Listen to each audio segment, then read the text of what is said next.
Part 1. You will hear a woman phoning a company that converts old photographs to digital format. First, you have some time to look at questions 1 to 3.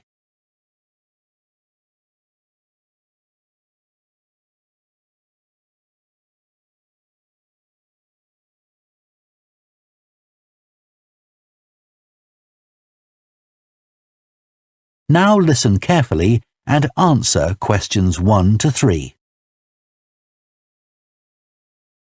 Hello, Picture Rep. Can I help you? Oh, hi. I saw your advertisement about copying pictures to disk, and I'd like a bit more information about what you do. Sure. What would you like to know? Well, I've got a box full of old family photos that's been up in the attic for years. Some of them must be 50 or 60 years old, and I'd like to get them converted to digital format. Sure, we can do that for you. Right. And what about size? The photos are all sorts of sizes. Are there any restrictions? Well, the maximum size of photo we can do with our normal service is 30 centimetres, and each picture must be at least 4 centimetres. That's the minimum we can cope with. Well, that should be fine. And some of them are in a frame. Should I take them out before I send them? Yes, please. We can't copy them otherwise. And also the photos must all be separate. They mustn't be stuck into an album. OK, that's not a problem. So can you give me an idea of how much this will cost? I've got about 360 photos, I think. We charge £195 for 300 to 400 photos for the basic service.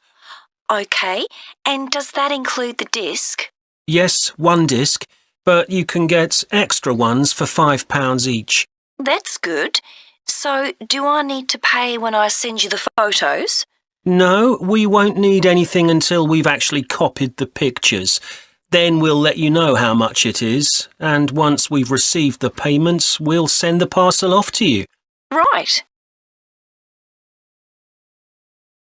Before you hear the rest of the conversation, you have some time to look at questions 4 to 10.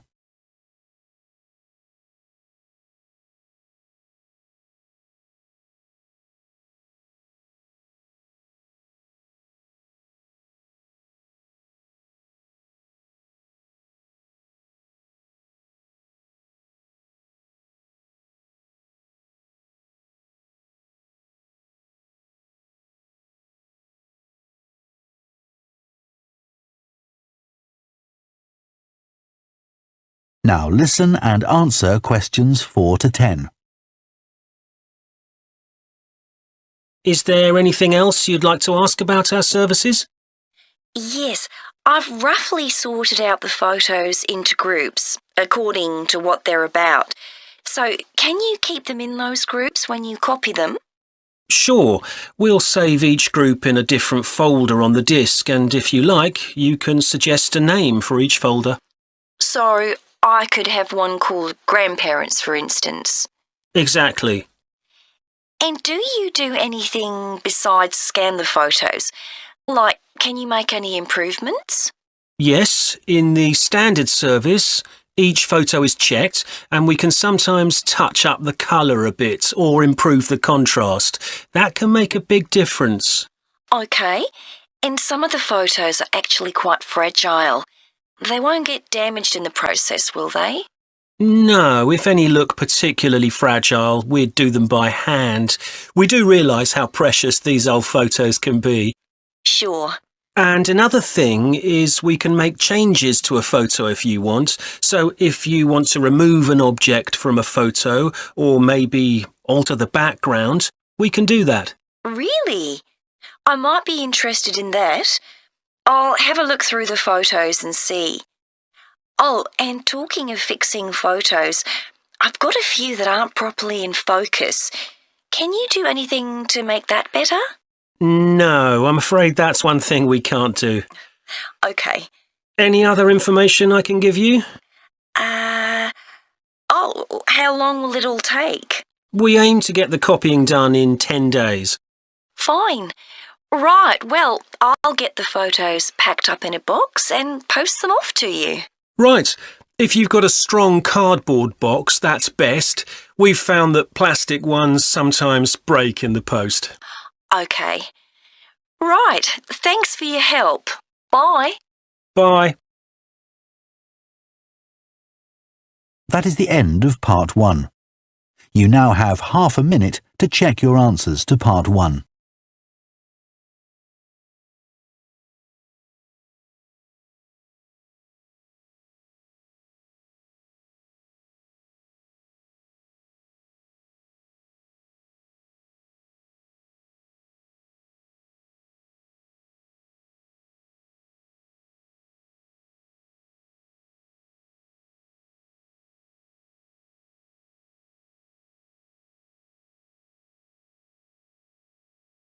Part 2.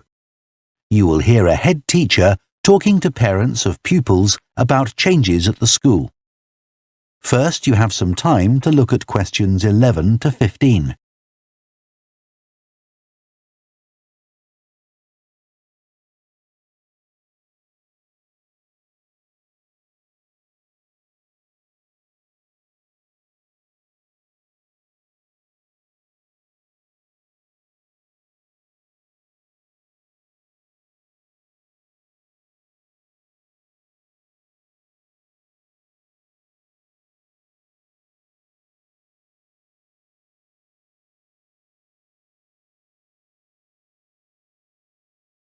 Now listen carefully and answer questions 11 to 15. Good morning, and thank you for coming here today. I'd like to bring you up to date with changes in the school that will affect your children. As you know, the school buildings date from various times, some from the 1970s, some from the last 5 years, and of course, Dartfield House is over a century old. It was commissioned by a businessman, Neville Richards, and intended as his family home, but he died before it was completed. His heir chose to sell it to the local council, who turned it into offices. A later plan to convert it into a tourist information centre didn't come about through lack of money, and instead it formed the nucleus of this school when it opened 40 years ago. The school has grown as the local population has increased, and I can now give you some news about the lower school site, which is separated from the main site by a road. Planning permission has been granted for development of both sites. The lower school will move to new buildings that will be constructed on the main site. Developers will construct houses on the existing lower school site. Work on the new school buildings should start within the next few months. A more imminent change concerns the catering facilities and the canteen. The canteen is always very busy throughout the lunch period. In fact, it's often full to capacity because a lot of our pupils like the food that's on offer there. But there's only one serving point, so most pupils have to wait a considerable time to be served. This is obviously unsatisfactory, as they may have hardly finished their lunch before afternoon lessons start. So, we've had a new food hall built, and this will come into use next week. It'll have several serving areas, and I'll give you more details about those in a minute. But one thing we ask you to do to help in the smooth running of the food hall is to discuss with your children each morning which type of food they want to eat that day, so they can go straight to the relevant serving point.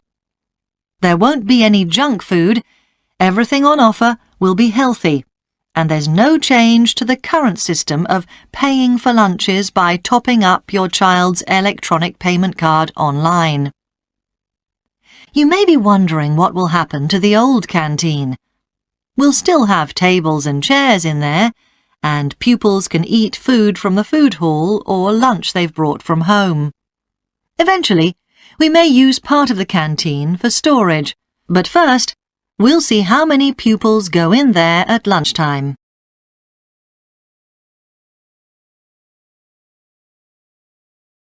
Before you hear the rest of the talk, you have some time to look at questions 16 to 20.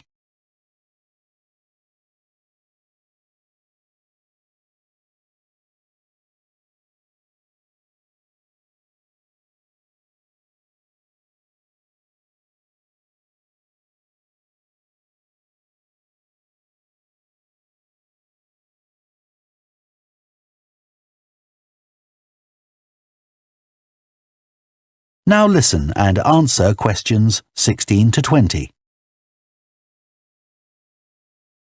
OK, back to the serving points in the food hall, which will all have side dishes, desserts and drinks on sale, as well as main courses. One serving point we call World Adventures. This will serve a different country's cuisine each day. Maybe Chinese one day and Lebanese the next. The menus will be planned for a week at a time, so pupils will know what's going to be available the whole of that week. Street life is also international, with food from 3 particular cultures. We'll ask pupils to make suggestions, so perhaps sometimes there'll be food from Thailand, Ethiopia and Mexico, and then one of them will be replaced by Jamaican food for a week or 2. The Speedy Italian serving point will cater particularly for the many pupils who don't eat meat or fish. They can be sure that all the food served there is suitable for them. There'll be plenty of variety, so they shouldn't get bored with the food. OK, that's all on the new food hall. Now, after-school lessons. These are very popular with pupils, particularly swimming. In fact, there's a waiting list for lessons. Cycling is another favourite, and I'm delighted that dozens of pupils make use of the chance to learn to ride in off-road conditions. It means that more and more cycle to and from school every day. As you know, we have a well-equipped performance centre, and we're going to start drama classes in there too. Pupils will be able to join in just for fun, or work up to taking part in a play. We hope to put on at least one a year. We already teach a number of pupils to use the sound and lighting systems in the centre, and a former pupil has given a magnificent grand piano to the school, so a few pupils will be able to learn at the school instead of going to the local college, as many of them do at the moment. That is the end of Part 2. You now have half a minute to check your answers to Part 2.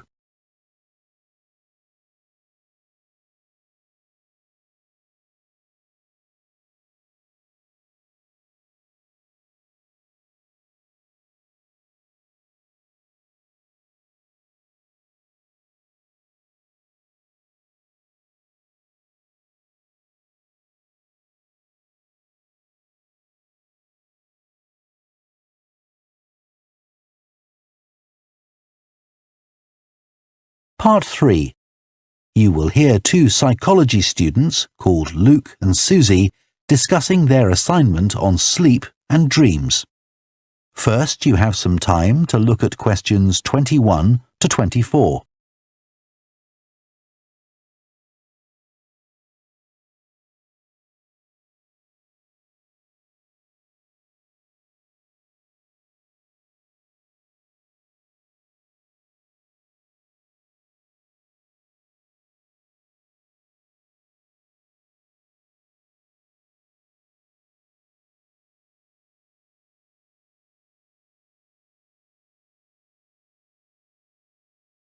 Now listen carefully and answer questions 21 to 24. So, Luke, for our next psychology assignment, we have to do something on sleep and dreams. Right. I've just read an article suggesting why we tend to forget most of our dreams soon after we wake up. I mean, most of my dreams aren't that interesting anyway. But what it said was that if we remembered everything, we might get mixed up about what actually happened and what we dreamed. So it's a sort of protection. I hadn't heard that idea before. I'd always assumed that it was just that we didn't have room in our memories for all that stuff. Me too. What do you think about the idea that our dreams may predict the future? It's a belief that you get all over the world. Yeah, lots of people have a story of it happening to them. But the explanation I've read is that for each dream that comes true, we have thousands that don't, but we don't notice those. We don't even remember them. We just remember the ones where something in the real world, like a view or an action, happens to trigger a dream memory. Right. So it's just a coincidence, really. Something else I read about is what they call segmented sleeping.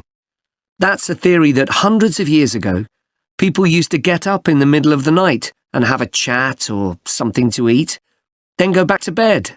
So I tried it myself. Why? Well, it's meant to make you more creative. I don't know why, but I gave it up after a week. It just didn't fit in with my lifestyle. But most preschool children have a short sleep in the day, don't they? There was an experiment some students did here last term to see at what age kids should stop having naps, but they didn't really find an answer. They spent a lot of time working out the most appropriate methodology, but the results didn't seem to show any obvious patterns. Right.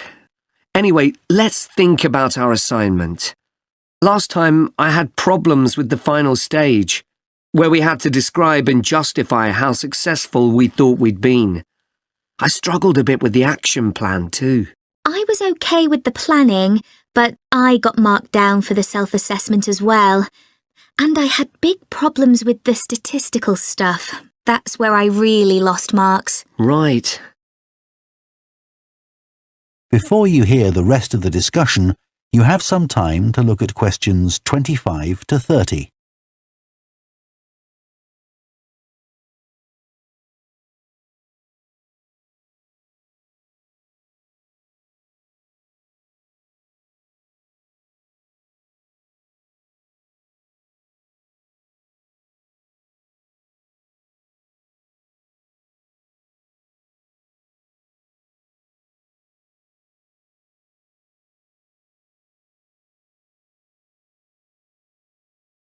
Now listen and answer questions 25 to 30.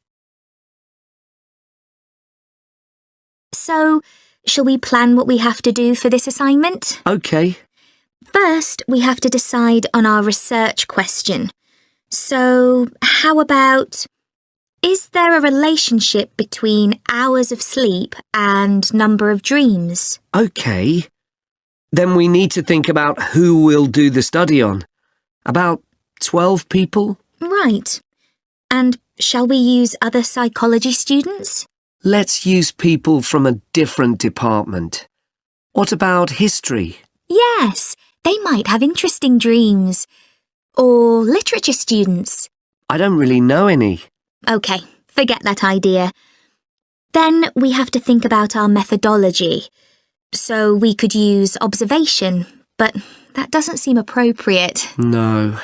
It needs to be self-reporting, I think. And we could ask them to answer questions online. But in this case, paper might be better, as they'll be doing it straight after they wake up. In fact, while they're still half asleep. Right. And we'll have to check the ethical guidelines for this sort of research. Because our experiment involves humans, so there are special regulations. Yes. I had a look at those for another assignment I did. There's a whole section on risk assessment, and another section on making sure they aren't put under any unnecessary stress. Let's hope they don't have any bad dreams. Yeah. Then, when we've collected all our data, we have to analyse it and calculate the correlation between our two variables. That's time sleeping and number of dreams. And then present our results visually in a graph. Right, and the final thing is to think about our research and evaluate it. So that seems quite straightforward. Yeah. So now let's get started. That is the end of Part 3. You now have half a minute to check your answers to Part 3.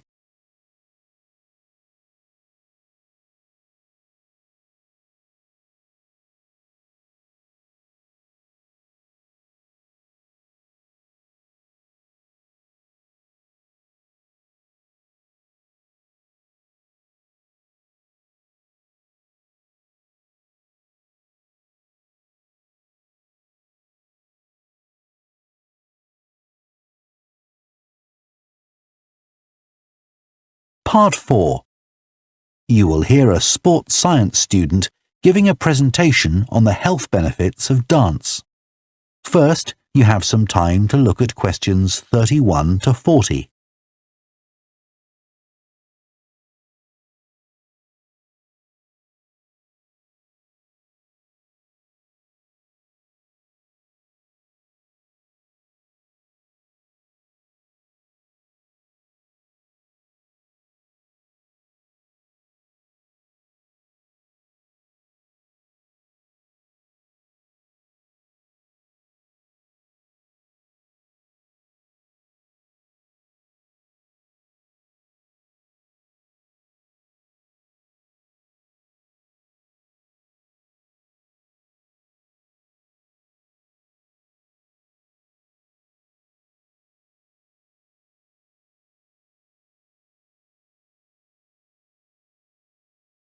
Now listen carefully and answer questions 31 to 40. Dancing is something that humans do when they want to have a good time. It's a universal response to music found in all cultures. But what's only been discovered recently is that dancing not only makes us feel good, it's also extremely good for our health. Dancing, like other forms of exercise, releases hormones, such as dopamine, which make us feel relaxed and happy. And it also reduces feelings of stress or anxiety. Dancing is also a sociable activity, which is another reason it makes us feel good. One study compared people's enjoyment of dancing at home in front of a video with dancing in a group in a studio. The people dancing in a group reported feeling happier, whereas those dancing alone did not. In another experiment, university researchers at York and Sheffield took a group of students and sent each of them into a lab where music was played for 5 minutes. Each had to choose from 3 options: to sit and listen quietly to the music, to cycle on an exercise bike while they listened, or to get up and dance. All were given cognitive tasks to perform before and after. The result showed that those who chose to dance showed much more creativity when doing problem-solving tasks. Dr. Lovett at the University of Hertfordshire believes dance could be a very useful way to help people suffering from mental health problems. He thinks dance should be prescribed as therapy to help people overcome issues such as depression.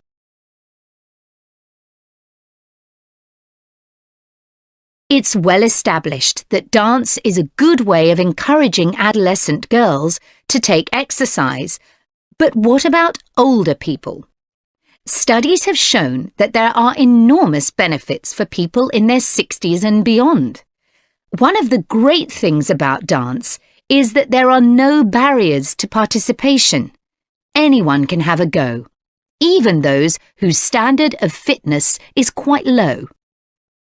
Dance can be especially beneficial for older adults who can't run or do more intense workouts, or for those who don't want to. One 2015 study found that even a gentle dance workout helps to promote a healthy heart.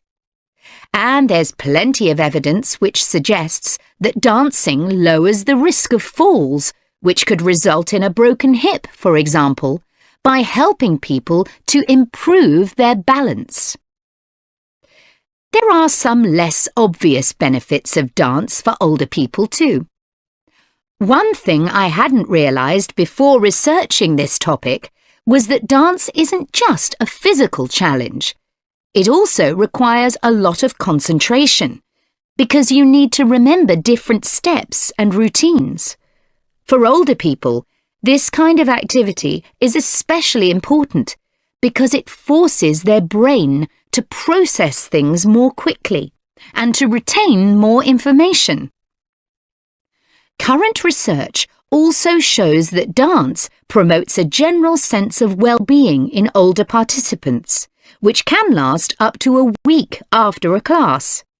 Participants report feeling less tired and having greater motivation to be more active and do daily activities such as gardening or walking to the shops or a park.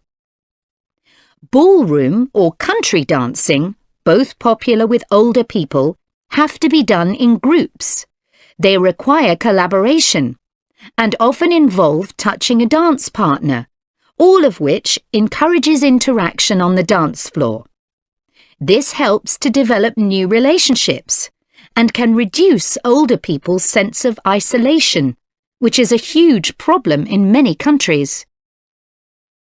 I also looked at the benefits of Zumba. 15 million people in 180 countries now regularly take a Zumba class, an aerobic workout based on Latin American dance moves.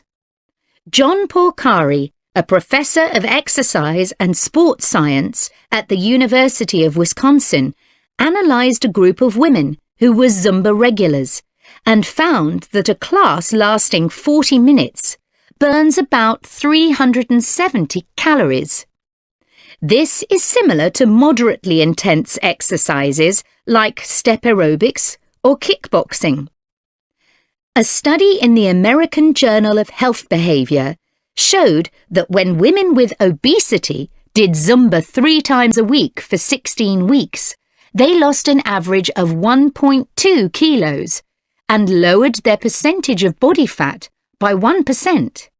More importantly, the women enjoyed the class so much that they made it a habit and continued to attend classes at least once a week. Very unusual for an aerobic exercise program. Dance is never going to compete with high-intensity workouts when it comes to physical fitness gains, but its popularity is likely to keep on rising because it's such a fun way to keep fit. That is the end of Part 4. You now have 1 minute to check your answers to Part 4.